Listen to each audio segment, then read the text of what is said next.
Bonjour à tous. Bienvenue à l'Institut des sciences Moody. Aimez-vous les histoires mystérieuses? Nous en avons une pour vous.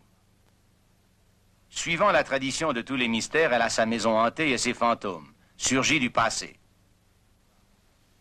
Curieux endroit qu'un laboratoire pour chercher des fantômes, ne croyez-vous pas? Mais notre histoire est vraie. Et avant que nous l'ayons fini, je pense que vous serez d'accord que la réalité dépasse la fiction. Le mystère, c'est le temps. La maison hantée, c'est l'espace. Dans notre histoire vraie, les fantômes voyagent à la vitesse de la lumière et ils viennent tout droit du passé. Votre passé. Oui, le temps est un mystère. Avez-vous essayé de définir le temps? Plus vous cherchez une définition, plus elle vous échappe. Nous allons explorer le mystère du temps au laboratoire. Avant d'approcher les fantômes, nous aurons à découvrir certains faits. Et nous le ferons, car ils sont bien réels. Hello, Pierre. Comment vont les choses? Très bien, Dr. Moon. Bientôt prêt à lancer un projectile à grande vitesse. Magnifique. Monsieur Margosian est l'un de nos meilleurs techniciens ici à l'Institut des sciences Moody. En plus d'une riche expérience dans le domaine de la photographie, il s'est beaucoup penché sur le problème du temps. Pierre, pourriez-vous nous dire quel genre d'appareil vous employez? Avec plaisir. La plus importante des pièces de l'appareil est là. C'est une caméra ultra rapide. Je l'appelle généralement le microscope du temps. Elle fait avec le temps ce que fait le microscope avec les dimensions physiques. Elle agrandit une période de temps au lieu d'un morceau de matière. À quelle vitesse allez-vous opérer cette fois-ci, Pierre? Environ 3000 images à la seconde. Cela convertit donc une seconde en à peu près 2 minutes, pas vrai? Oui, 2 minutes et 5 secondes pour être exact. Cela va nous permettre d'observer certaines propriétés caractéristiques des liquides. Nous employons du lait dans cette expérience parce qu'il est facile à photographier. Je vais régler le débit jusqu'à pouvoir observer un mince filet à l'œil nu. Voilà. Déclenchez la caméra. Prêt? Prêt.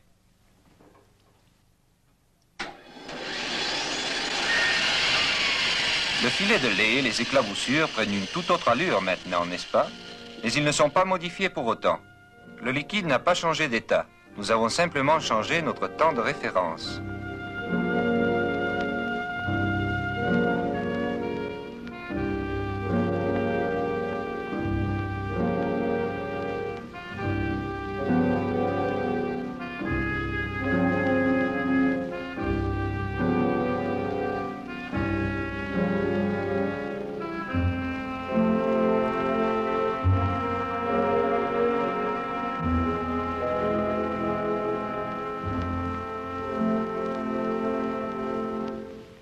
Avez-vous jamais jeté une bille d'acier dans un bol de lait?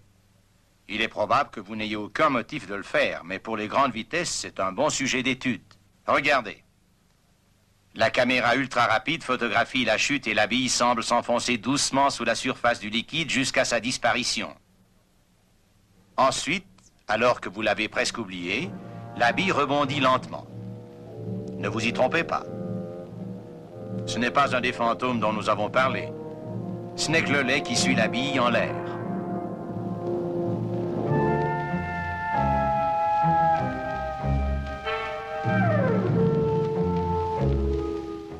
Ne jamais mettre en doute ce qui paraît normal est le plus sûr moyen de rester rivé à notre propre temps. Pour étudier le temps, il faut nous aventurer au-delà des phénomènes ordinaires.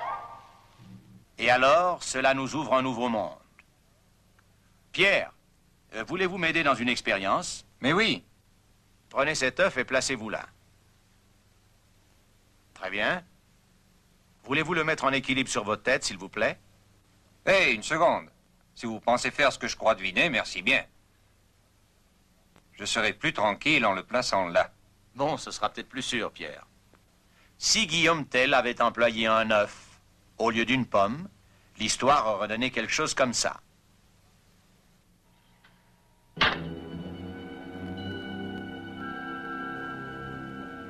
Il ne faut qu'une fraction de seconde à cette flèche pour parcourir sa trajectoire. Mais la caméra ultra rapide la ralentit suffisamment pour permettre une étude précise du mouvement qu'elle accomplit.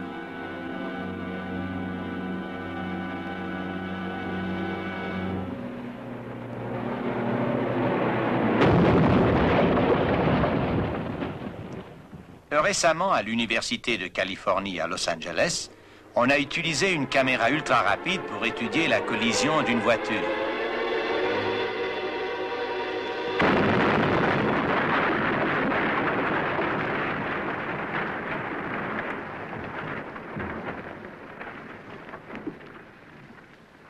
Voici ce qui se passe dans un accident à seulement 45 km à l'heure. Pas beaucoup d'entre nous roulent encore à cette vitesse, pas vrai? Il est troublant de penser qu'une si petite partie de ce que nous appelons le temps puisse nous faire passer à l'éternité. La caméra ultra rapide nous raconte une partie de l'histoire du temps. Mais ce qui est curieux, la caméra au ralenti nous le montrera encore plus. Et il faut dire que ce genre de caméra, qui fonctionne au ralenti, est juste l'inverse d'une caméra ultra rapide. Au lieu de ralentir le temps, elle l'accélère. Le monde qui nous entoure est plein d'activités et de mouvements imperceptibles parce qu'ils sont trop lents. Il y a une véritable symphonie du mouvement, que nous ne voyons jamais parce que nous sommes enfermés dans notre propre petite sphère du temps. Cette caméra, pour réduire le temps, peut nous aider à nous évader. Voici un bon exemple de mouvement que nous ne pouvons voir. Maintenant, mettons le réveil sur 11 heures juste. Très bien, il est en marche. Les aiguilles avancent tout le temps. Vous ne pouvez pas les voir bouger. Naturellement que si vous les regardez assez longtemps, vous pourrez dire qu'elles ont bougé, mais vous ne pouvez pas voir le mouvement. C'est comme ça, à moins que nous employions la caméra au ralenti.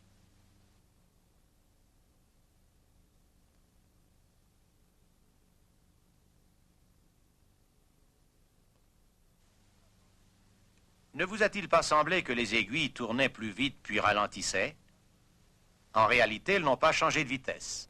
Le réveil a continué à avancer à sa vitesse normale. Vous venez de le voir marcher toute une journée. Nous avons juste changé votre temps de référence en changeant les intervalles comme ça.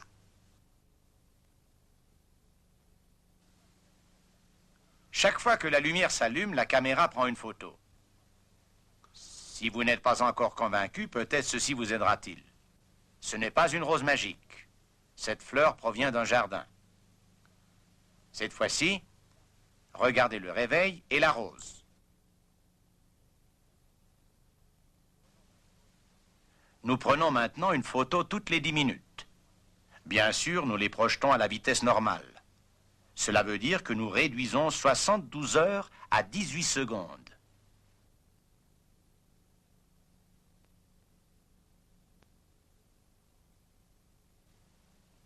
Oui, c'est une vraie rose. Et ça, c'est une vraie barbe aussi. Et oui, je ne me suis pas rasé depuis que vous avez commencé à voir ce bouton de rose, il y a 3 jours et 3 nuits. Cela vous laisse rêveur, pas vrai?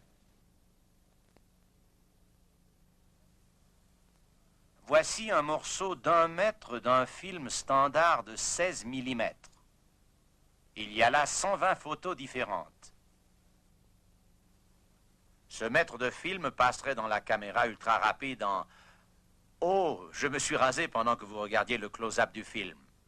Nous avons utilisé la caméra au ralenti pour le close-up et j'ai eu du temps de reste. Ce mètre de film peut être projeté par une caméra ultra rapide en 1/1000 de seconde. Ce même morceau de film, dans une caméra au ralenti, peut mettre des jours, des mois et même des années à passer. Cela dépend des intervalles qu'on laisse entre les prises de vue. Je pense que l'on peut appeler un tel morceau de film une mémoire, à référence de temps variable. Dites, voulez-vous prendre 2 jours de vacances? Très bien, asseyez-vous, détendez-vous et amusez-vous bien.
Il y a quelques années en Allemagne, un homme a donné au monde une nouvelle théorie. Il ébranla le monde scientifique d'un extrême à l'autre, changea le cours de l'histoire humaine et nous ouvrit l'ère atomique. Cet homme, Albert Einstein. Sa théorie, la relativité. Cette étrange et fantastique relation qu'il y a entre le temps, l'espace et la masse. Et une grande partie de cette théorie peut être exprimée par une simple équation. E égale mc au carré. L'énergie égale la masse par la vitesse de la lumière au carré. Équivalence de la masse et de l'énergie. Formule de base qui révéla les secrets de l'atome. Mais également et non moins importante est cette relation entre le temps et l'espace. Nous ne pouvons pas parler de l'équivalence du temps et de l'espace. Ils ne sont pas tout à fait égaux. Mais nous pouvons dire qu'ils sont en relation, car ils sont liés l'un à l'autre. C'est une théorie abstraite, dites-vous? Peut-être bien que oui. Mais chaque jour, de nouvelles preuves très concrètes la confirment. Quand le docteur Lawrence et ses assistants à l'Université de Californie ont conçu le cyclotron de 4,60 m, ils ne se sont pas moqués de cette théorie. Ils l'ont acceptée comme vraie, et ils ont bien fait. Dans le cyclotron, les particules sont accélérées dans les champs magnétiques et électriques, jusqu'à ce qu'elles approchent de la vitesse de la lumière. Ce condensateur rotatif à côté du cyclotron compense l'accroissement de la masse des particules qui se produit exactement selon les prévisions d'Einstein. Supposons que le jour où la science-fiction sera devenue réalité, vous décidiez d'aller faire un tour sur un satellite de l'étoile Sirius. Tant que nous y sommes, supposons que votre fusée atomique spatiale est capable de voyager à 99,99 999 999 100 millionièmes % de la vitesse de la lumière. Bien sûr, cela fait presque 300 000 km à la seconde. Étant donné que Sirius est à 9 années-lumière de la Terre, cela prendrait un peu plus de 18 ans pour faire l'aller-retour. Naturellement, vous avez prévu vos provisions, mais vous n'aurez besoin que d'un casse-croûte. En voyageant à cette vitesse, non seulement votre montre ralentirait 70 000 fois, mais votre cœur, respiration, digestion et appétit diminueraient dans la même proportion. En quittant la Terre un matin juste après le petit déjeuner, vous arriveriez sur Sirius prêt à manger un sandwich. Et de retour à la Terre, vous auriez juste assez faim pour un bon dîner. Mais ensuite, vous auriez une surprise. Alors que vous n'aurez vieilli que d'un jour physiquement parlant, tous vos enfants seront devenus plus grands, fini le collège, et tous vos amis auront 18 ans de plus que lors de votre départ. Juste 12 heures plus tôt à votre montre. Une telle conception des choses est presque impossible à saisir par l'esprit humain. Elle s'éloigne trop de notre expérience courante. Ceci vous aidera peut-être. Tout d'abord, écoutez mon cœur.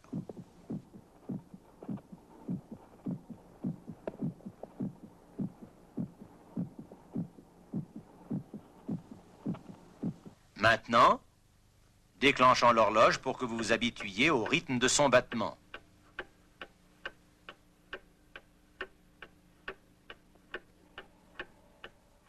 Voici 1 mètre.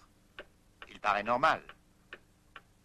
Si nous pouvions faire mouvoir cette pièce et tout ce qui s'y trouve à la vitesse de la lumière, 300 000 km à la seconde, le temps s'arrêterait alors. Mon cœur ne battrait plus, mais je ne serais pas mort. L'horloge s'arrêterait. Et tout se réduirait à une ligne infiniment mince. Mais pour l'instant, nous ne pouvons pas mouvoir cette pièce à cette vitesse. Mais grâce à la magie d'une photographie très spéciale, nous pourrons vous montrer ce qui se passerait si nous pouvions lui donner le 90% de la vitesse de la lumière. 270 000 km à la seconde. Êtes-vous prêts? Très bien. Voici notre compteur de vitesse. Nous allons voyager dans cette direction. Voyez-vous ce qui arrive? Ma voix change. Voyez l'horloge. Écoutez mon cœur.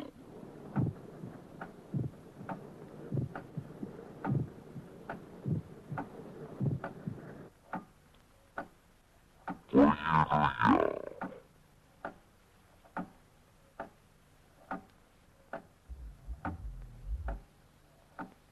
Revenons à la normalité.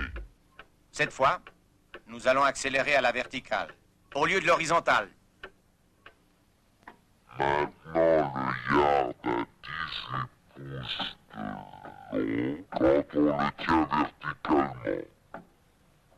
Mais il revient à 36 pouces. Si on revient à l'horizontale.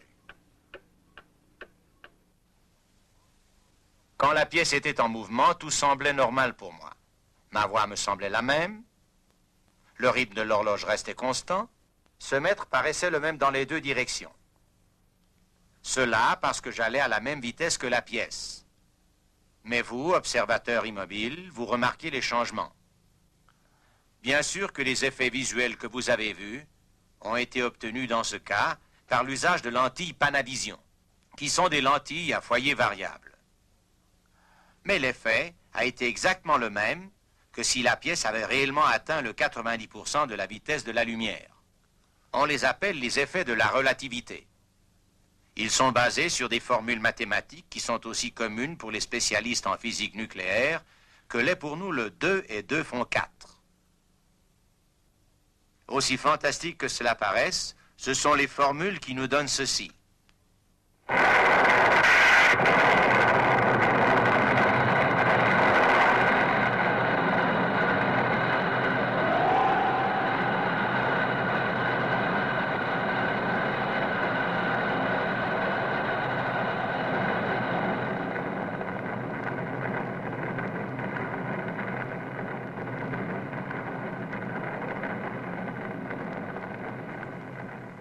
Ce que nous allons examiner ensemble dans les moments qui vont suivre sera peut-être l'une des choses les plus importantes de votre vie.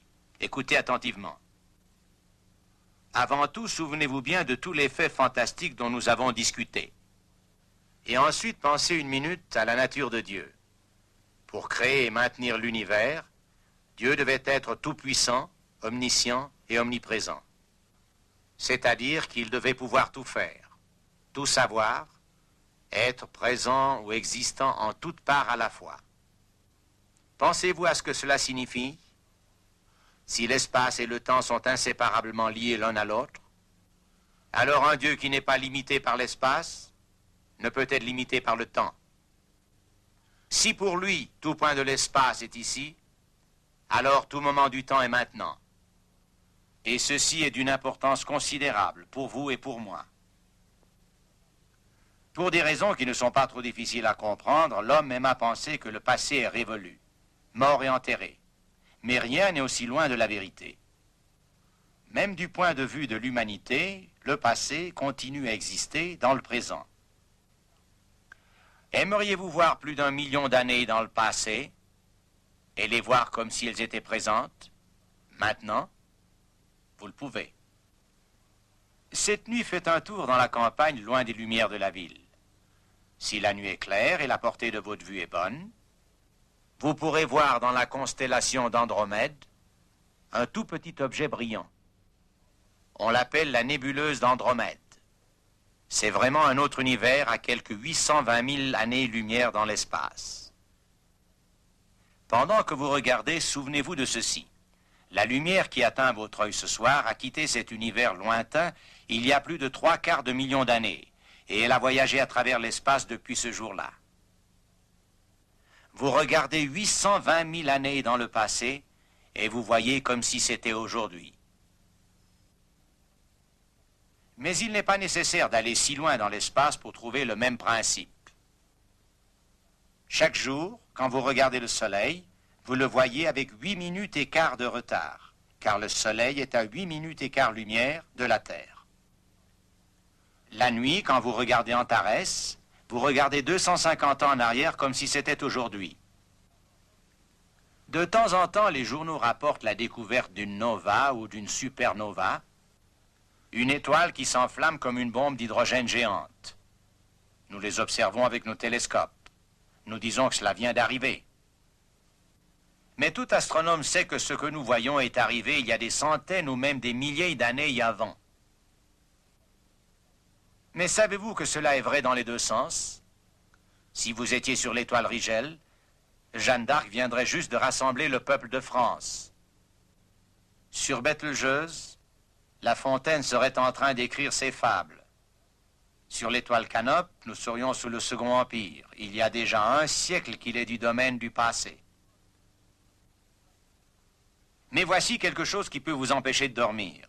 Si vous étiez sur l'étoile Sirius, vous pourriez voir ce que vous avez fait il y a 9 ans parce que vous seriez en train de le faire. Savez-vous ce que cela signifie? Cela veut dire que tout ce que vous avez fait dans votre vie, vous êtes encore en train de le faire. Tout péché que vous avez commis, toute faute, toute mauvaise action, vous êtes encore en train de les faire, et cela jusqu'à la fin des temps, à moins que n'intervienne quelque chose. Le pardon de Dieu. Qu'est-ce que le pardon? Est-ce que Dieu se contente de dire « Je regrette ceci, vous le regrettez, on l'oublie » Non, non. Quand Dieu pardonne un péché, il l'efface de notre existence. Seul le Tout-Puissant, le Dieu éternel, qui contrôle tous les facteurs du temps, l'espace et de la matière, est capable d'effacer le péché. Mais il a aussi promis de le faire. Il a dit qu'il éloignerait de nous nos fautes autant que l'Est est éloigné de l'Ouest, c'est-à-dire l'infini. Et il dit, « J'efface tes transgressions comme un nuage et tes péchés comme une nuée. Reviens à moi, car je t'ai racheté. » À la lumière de ce que nous venons de dire, il n'y a qu'une seule chose absolument nécessaire dans la vie. Et je ne parle pas d'une automobile. Mais vous dites, une auto est une nécessité, et si je n'ai pas d'auto, je ne peux pas aller travailler. Devez-vous travailler? Bien, direz-vous, sans travail, je ne mange pas. Il faut manger? Oui, direz-vous, sans manger, je meurs. Ce serait triste, pas vrai? En effet, ce le serait si vous devez vous présenter devant un Dieu saint et juste avec des péchés non pardonnés. Il y a juste une chose absolument nécessaire dans la vie, et c'est le pardon. Et Dieu l'offre à chacun d'entre nous comme un cadeau. Car le salaire du péché, c'est la mort. Mais le don de Dieu, c'est la vie éternelle en Jésus-Christ, notre Seigneur. En cet instant, au moment où vous prenez cette décision, vous êtes au croisement entre le temps et l'éternité. Pourquoi ne pas prendre le Dieu Tout-Puissant au mot? Celui qui a dit, « Mais à tous ceux qui l'ont reçu, à ceux qui croient en son nom, il a donné le pouvoir de devenir enfants de Dieu. »